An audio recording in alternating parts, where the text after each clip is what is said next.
Hello friends, welcome back to my channel Aradhya queen কিচেনে আপনাদের সকলকে স্বাগত জানিয়ে শুরু করছি আজকের রেসিপি। আটা ময়দার একঘেয়েমি রেসিপি ছেড়ে সুন্দর একটা রেসিপি শেয়ার করলাম। প্রথমে ওভেনের উপর একটি কড়া বসিয়ে 1 টিস্পুন তেল দিয়ে 1/2 টিস্পুন গোটা জিরে দিয়ে একটু ভেজে নেব। এবার দিয়ে দেব 1 কাপ পরিমাণ জল, কিছুটা পরিমাণ দিয়ে দেব ধনেপাতা কুচি, 1/2 টিস্পুন দিয়ে দেব চিলি ফ্লেক্স, স্বাদ মতো দিয়ে দেব লবণ। সমস্ত উপকরণগুলো একটু মিশিয়ে নেব। এবার এর মধ্যে দিয়ে দেব 2টো পাউরুটি। গরম জলে 2টো রুটি দিলেই দেখবেন সফট নরম হয়ে আসছে। তখন একটি খুন্তি দিয়ে ঘুটে দিয়ে তার মধ্যে দিয়ে দেব 1/2 কাপ পরিমাণ সুজি। একটা কুচানো পেঁয়াজ দিয়ে ভালোভাবে সমস্ত উপকরণগুলো একটা খুন্তির সাহায্যে মেখে নিয়ে একটি সফট ডো রেডি করে নেব মিডিয়াম ফ্লেমে। নাড়তে নাড়তে দেখবেন কড়াইয়ের গা থেকে উঠে আসছে, তখন ডোটিকে তুলে নিতে হবে। সুজির এই ডোটাকে একটু ঠান্ডা করে নিয়ে ভালোভাবে মেখে নেব।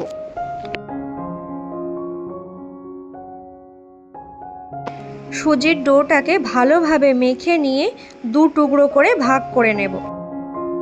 কিছুটা পরিমাণ ময়দা ছড়িয়ে দিয়ে সুজির ডোটাকে রুটির আকারে বড় করে বেলে নেব।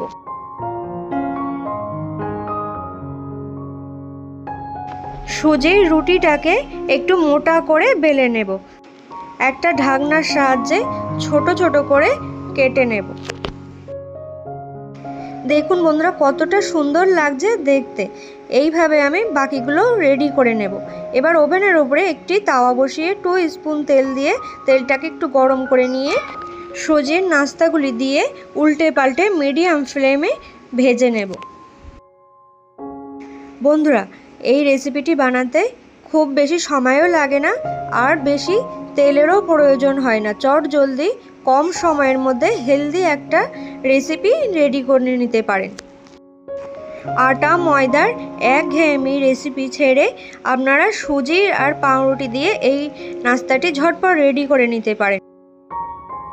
সুজির নাস্তাটি ভাজা আমার কমপ্লিট হয়ে গেছে। এবার একটা প্লেটে তুলে নেব। এবার ওপর থেকে কিছুটা পরিমাণ টমেটো সস দিয়ে দেব।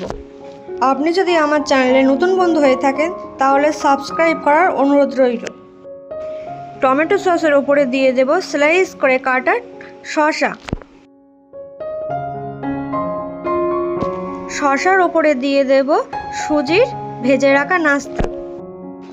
বাচ্চাদের জল খাওয়ারে কিংবা স্কুলের টিফিনে এই সুজি আর পাউরুটির হেলদি রেসিপিটি বানিয়ে দিলে কিন্তু টিফিন বক্স একদম খালি হয়ে ফিরে আসবে। আমার এই রেসিপিটি আপনাদের কেমন লাগলো অবশ্যই কমেন্ট করে জানাবেন। ভালো লাগলে লাইক শেয়ার করবেন আর সাবস্ক্রাইব করে আমার চ্যানেলের পাশে থাকবেন। ধন্যবাদ বন্ধুরা।